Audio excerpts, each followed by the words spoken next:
When a Maharashtra person can speak about Telangana, why not Andhra Pradesh? This is a counterpart only. No? Okay, then I will give you a brief history of Telangana, of this region. And this Telangana is having a very vast history. And even now also, the archaeologists discover many burial grounds of uh, old Stone Age burial grounds are seen nowadays the- in the Telangana region. That means the man has habitated this region during prehistoric time also. Now they call Rakasi Gullu in Telangana, very large burial grounds we can see. Uh, a mound of very big rocks seen where the ancient man when dies, they used to, during old Stone Age, they used to bury, and they used to keep the remnants of all the dead people in those burial grounds. It is a mount of rocks. In Telangana region, they are seen in many areas along the Godavari and Krishna valleys. That means this region is inhabited by old Stone Age man at that time also, prehistoric period. Even archaeologists, they discover the remnants of old Stone Age period. Even this Ajanta paintings and these things uh, of this region, they were discovered, the old Stone Age paintings, and they are marvelous. And this basically, if we consider the history, this ancient period, the Mauryans also ruled this part of Telangana. The Ashoka's kingdom extended up to Telangana region. And when the Mauryan kingdom, after the Ashoka, they have retreated, then the Shatavahanas ruled this part. Their capital was Kotilingala near in Karimnagar district. The Shatavahanas ruled during 2nd century BC to 2nd century AD. The Shatavahanas, they were ruling in this part of. I think they ruled vast area. Their kingdom was very large. They included Andhra, all regions of the Telangana and other Marathwada, Karnataka. But their basic capital was near Varangal, the Karimnagar area. The Shatavahanas were ruling. And afterwards, after 2nd century too, and 11th century, there were other minor kingdoms were ruling. Chalukyas and Rashtrakutas, they were ruling this part of the Telangana region. And in 11th century, the Kakatiyas, they have established at Varangal, 11th century in this part. These Kakatiyas, uh, they were with the Chalukyas, the, and they subsequently they gained power, and they have acquired a vast territory, including their region included the Andhra and other regions also. And they were the powerful up to 14th century. The Kakatiyas were ruling in this part of the area at that time before the sultans came. And Kakatiya rulers, they ruled for around 400 years. During that time, the culturally, architecture and agriculture, it was promoted in this region. The Kakatiyas, they promoted irrigation, I think famous for minor irrigation tanks. They have constructed many irrigation. Ramappa Lake, still it is existing. Ramappa, I think many of must you must have visited Ramappa temple, I think. And you must have seen the Varangal, this Thousand Pillars Temple. That is a heritage, world heritage site. Now it is declared as the marvelous architecture. You must have seen Ramappa also marvelous architecture, world heritage site. And they are the during that time they were Kakatiyas. They promoted this architecture and literature. It flourished. And Marco Polo, the Italian historian, he mentioned in his writings about this Queen Rudrama.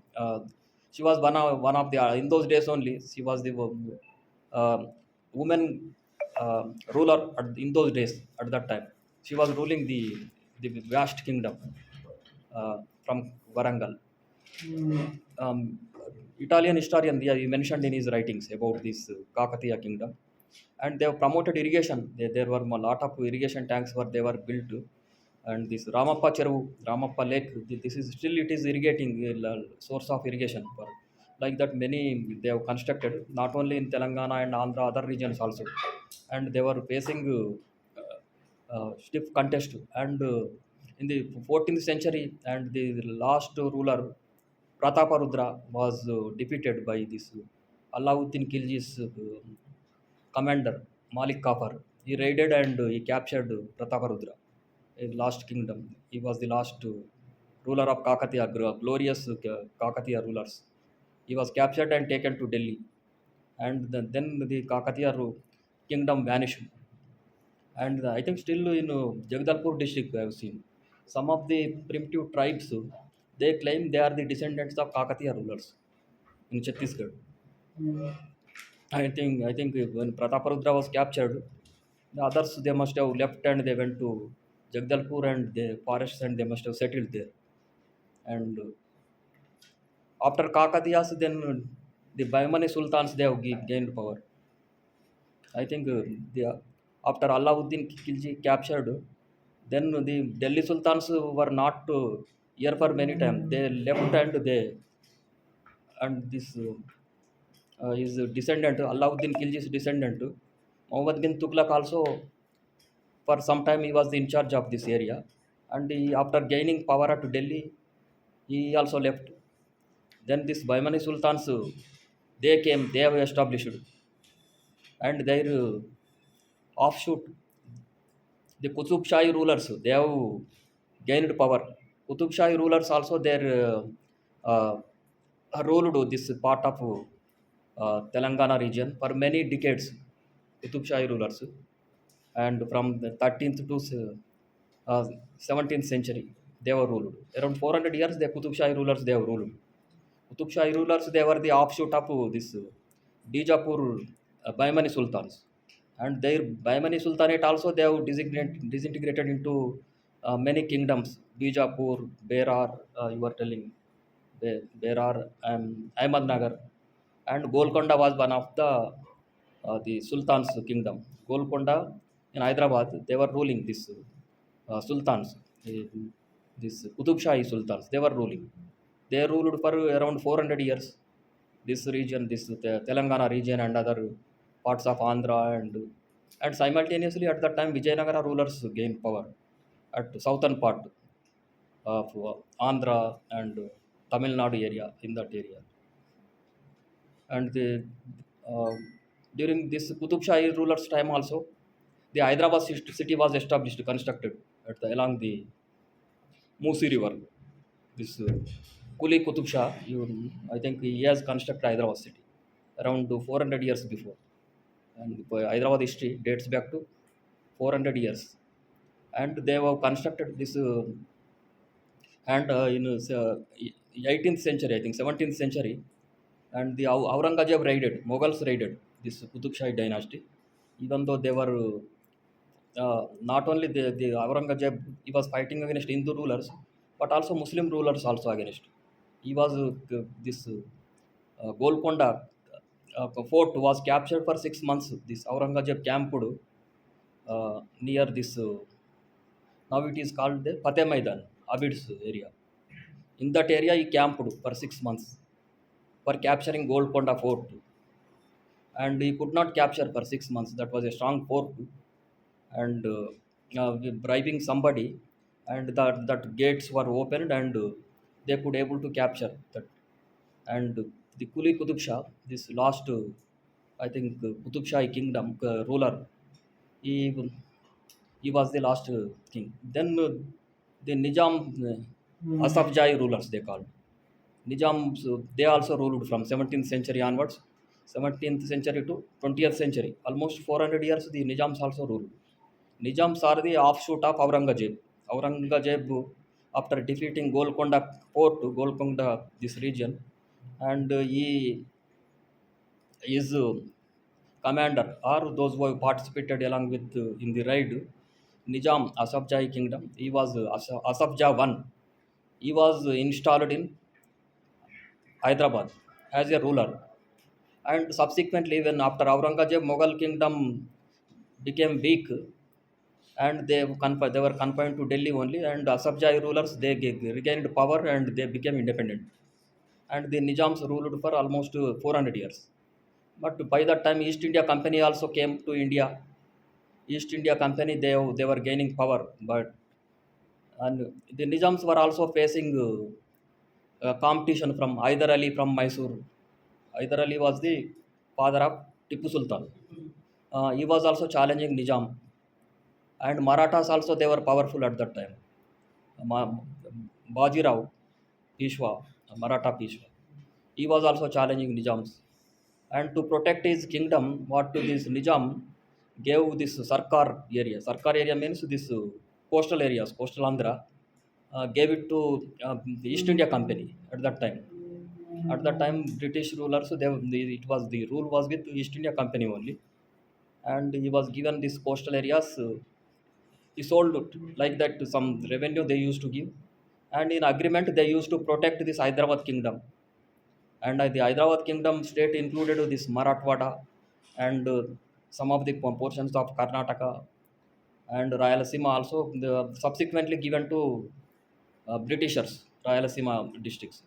But before that, they have given coastal Andhra to Britishers, East India Company people, and in exchange, this British army they were stationed at this now Secunderabad cantonment, biggest cantonment in India.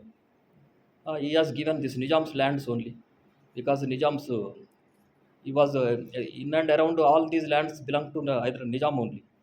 That's why they were acquired subsequently by the government. And this the British cantonment area now it is with Army Indian cantonment area.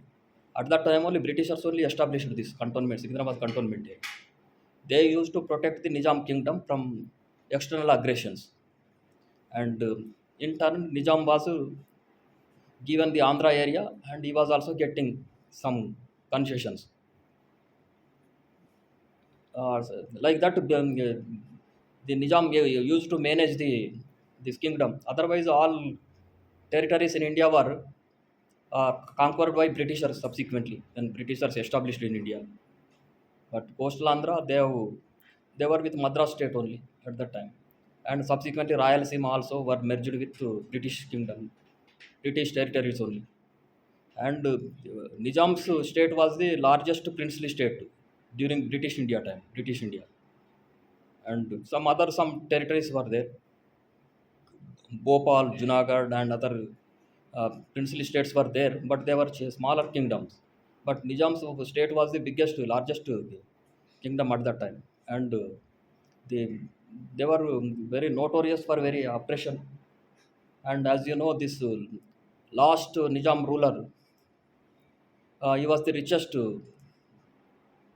king in the world, richest person in the world at that time. He was the farmers were oppressed, and they were they used to pay more taxes, and for and Nizam not only used to collect funds for him, but also for Britishers also he has to pay, no, for funding the army and for defending his state. And that's why and by that time 1948 the India gained independence from Britishers, 1947. But still up to 1948 Telangana was with Nizam only. And and the communist gained power in Telangana region because generally the most of the lands were with jamindars and jagirdars at that time, the lands, and the farmers were only basically tenants. They used to pay large taxes, and the communists also they were instigating. They were started the agitation along with farmers. There was not organized movement in 1947. 45 itself, the communists started movement against jamindars and jagirdars, not against Nizam. But when India got independence in 1948, it turned into peasants movement against Nizam's rule. Nizam's rule. Nizam's army was there. Basically, his strength was British army only. But Britishers by that time they have left to 1948. Only Indian army is there, and the British army also became weaker. And British depending this Nizam was depending basically on Rajakars. It was his private army, not organized army.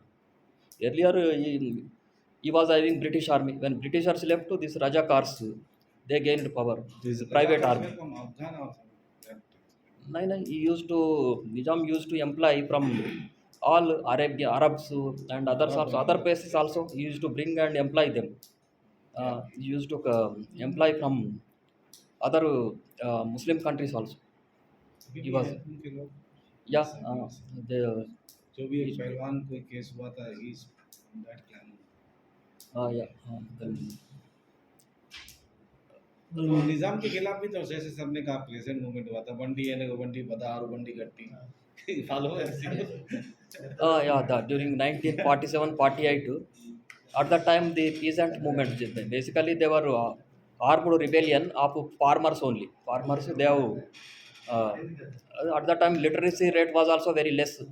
Those who have studied, they were studied in Urdu medium only, and not Telugu was also not much promoted. Telugu, but there was Vishal Andhra and other movements were there in Andhra area also. But they were also supporting this cause of the Telangana people for independence from the Nizam's rule. And in 1948, um, in support of this people's interest, they want independence.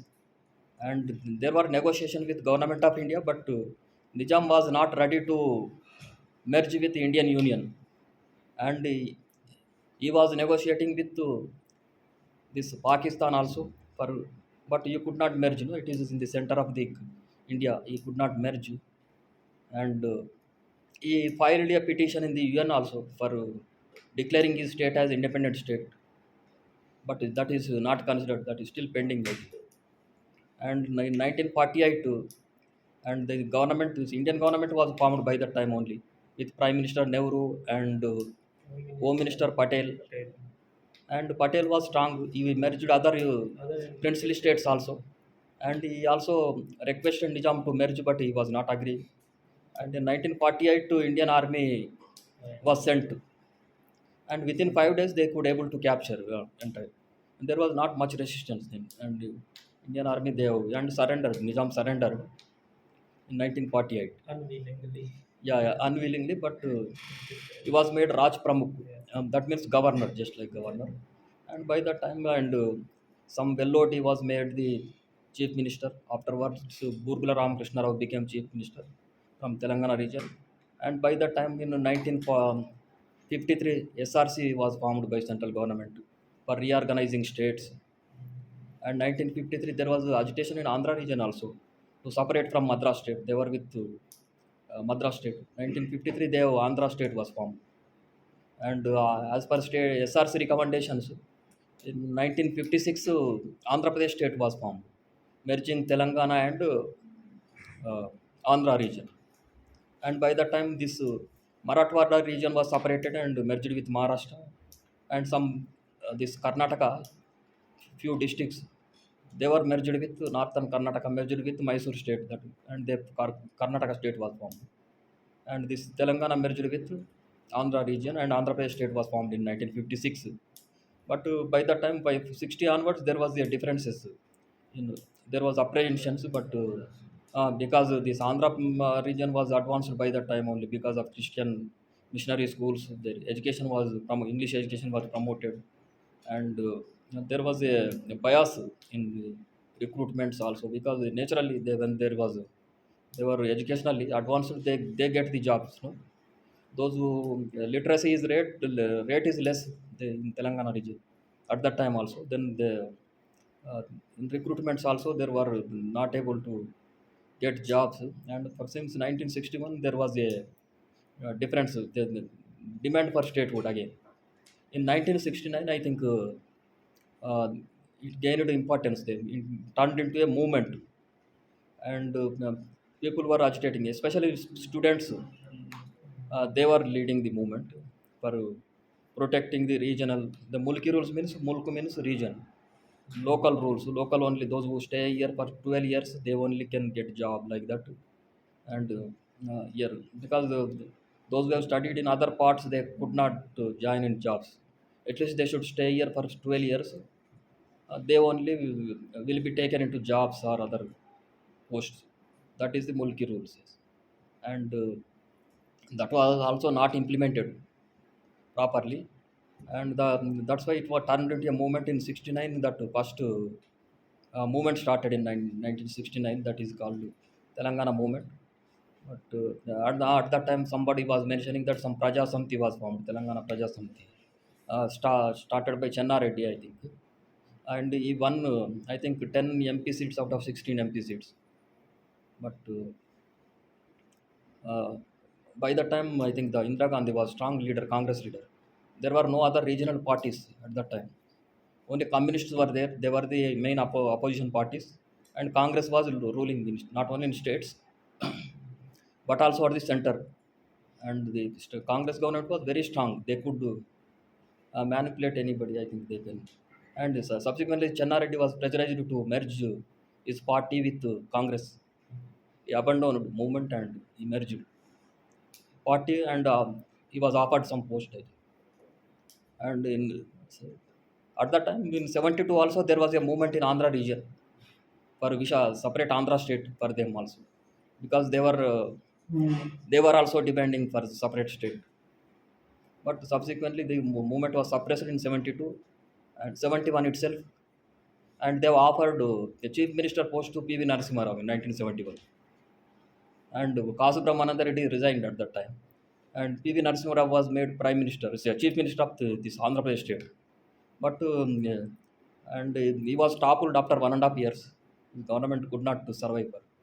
Afterwards, he was removed, and then again, because most of the time the Andhra leadership was ruling as chief ministers only. Hardly Chenna Reddy was also could not do. No chief minister from Telangana at that time. Mainly leadership crisis, political power game it is. Telangana leaders were. Chenna Reddy was also not in power for not more than 2.5 years. He was also removed and he was offered governor post or somewhere, because and T. Anjaya also could not. He was also loyal to Indira Gandhi, but could not run government for longer time. And most of the out of 50 years and more than 40 years, chief ministers are from Andhra region. That's why there was not only students were demanding for separate state, the political also politicians also, whenever they could not get power, they used to make agitation for statehood, separate statehood, and because employment problem was also there, employment, and the Godavari Krishna catchment, 70% of the catchment is in Telangana region, but only 20% water they are getting for irrigation from Godavari and Krishna rivers. 70% of water was going to coastal Andhra region. Some 10% water was going to Rayalaseema region. That is the main. Even Nagarjuna Sagar was constructed during Nehru time and also, but it is in Nalgonda district there, and the most of the water can goes to coastal region and Krishna district. In Godavari there is a surplus water is there, but during rainy season it goes to in Bay of Bengal only. Now there are many Kaleshwaram and other projects have come up in Godavari region, and there is a scope for using this surplus water of Godavari region. That's why in irrigation now the after formation of Telangana government, many irrigation projects are coming up on Godavari river. Even Polavaram project also on Godavari river in coming up in Andhra region, and for utilizing this surplus water of Godavari. And Krishna, there is a deficit water. That's why there is not much scope for. Already Nagarjuna Sagar is there. Other projects are there in Krishna. Uh, yeah, it is a plateau region. There is a definitely the here cultivation mostly depends on bore wells only, and the canal irrigation is very less, and bore wells the uh, groundwater table. I think free power is a genuine case here, because most of the farmers they cultivate on irrigated water from bore wells or open wells now drying up, but bore wells only.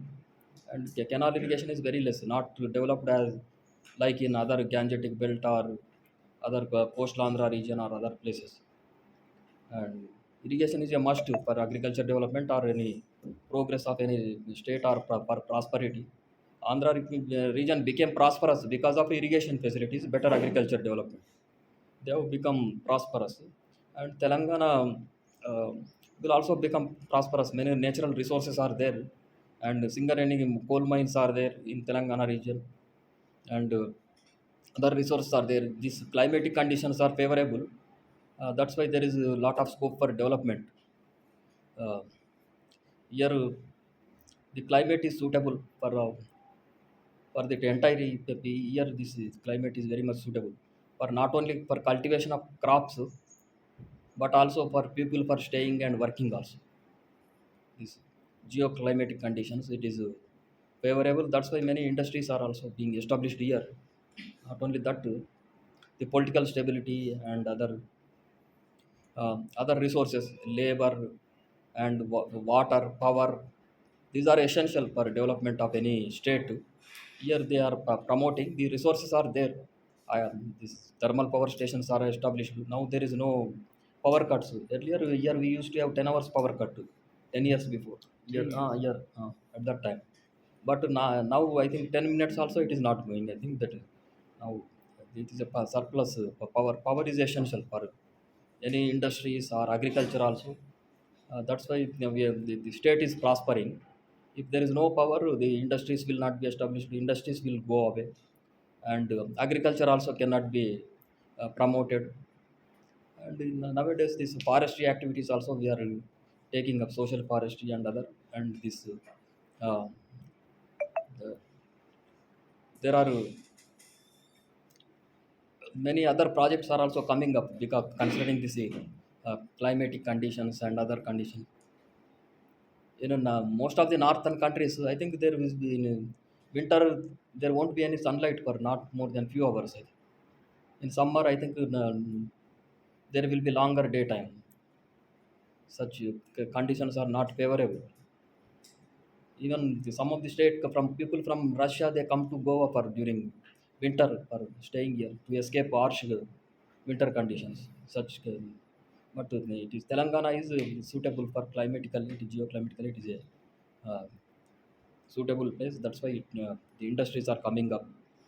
Uh, and with this the brief history, and if anybody wants to talk about Telangana forestry activities, or and recently you have done some research activities on Godavari rejuvenation and other things you have worked, I think, our scientists, and they can tell something about throw light on that also. And I think Telangana is having 24 forest cover percent forest cover here.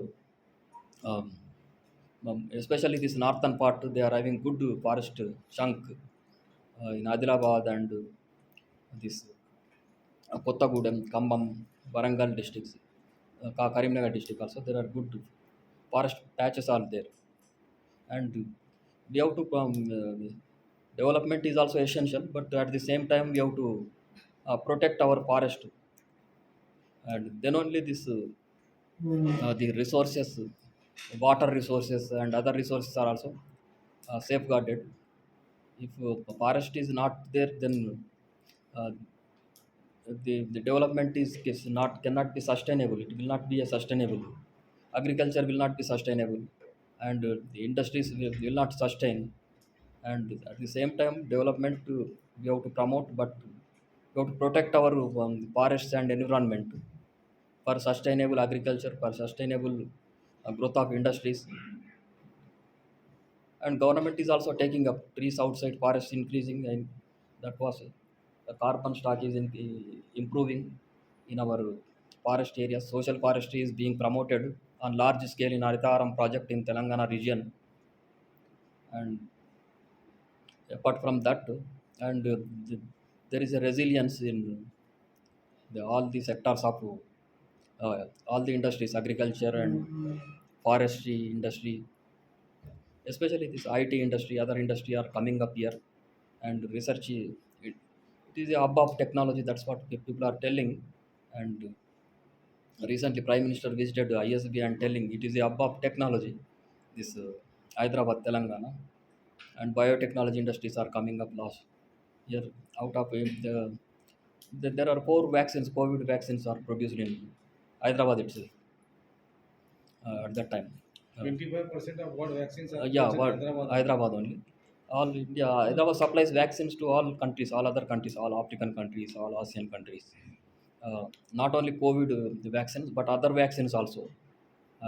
Hepatitis vaccines or measles vaccine, all other vaccines they are produced in Hyderabad and sent. If there is a scope for development of research and technology developments, and here aerospace industry is there is a scope and they are coming up many industries and many entrepreneurs also they are coming up because especially the Telangana societies they adopt accept everybody. There is no feeling of insider outsider. That's why since the Nizam's period, people from other countries are also coming and staying here and working here. They never discriminate anybody. They merge with all everybody. They understand everybody, and there is and because people from See, Telangana, I see. Please tell Marathwada me. people also stay here, Karnataka also stay here, and Maharashtra, Marathwada, and Telangana is same only. same only, Language. same only. But all other states and all other countries also they come and stay here. There is no such feeling here. Uh, People accept all religions, all castes, all languages. Uh, Telangana का language भी अलग है हैदराबाद का नको नको वाला बहुत ही sweet लगता है मैं हिंदी मतलब बहुत ही स्वीट हिंदी है ना yeah, they have since beginning they are adapted काइको to किया ऐसा all the cultures, on and that matter it sir is a mix of all cultures. all metropolitan Mix also. cities if you go to Bombay you will rarely find a Maharashtrian there most of the people are outside Yeah, this is a good sign for taking good things from others and improving oneself. If we restrict to, there won't be any scope for development or new things will not come, new innovations will not come. If we allow others, if we accept others' ideas, there will be a scope for development and progress. And with this concept only, somebody wants to speak I say new people have come yeah, then I will uh, uh, stop here, and I will invite you all enthusiastic people to I will encourage others to speak, and anything on Telangana please like Bandi item please you can speak anything. I am also telling spontaneously. It is not a but very how you remember all these things the history is very difficult to remember actually no, for competitive exam